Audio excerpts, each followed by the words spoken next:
We're on a Cullen Road out here across from the campground, and we're hearing some along this stretch.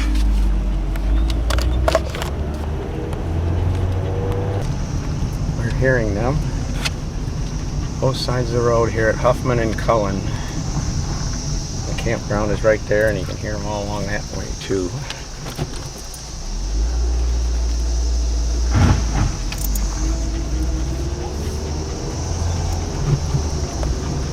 Okay, just a little bit farther. I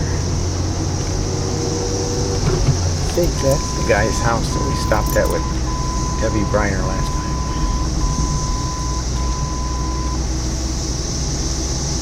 Well, I'm going to go down here a ways and see how far they go.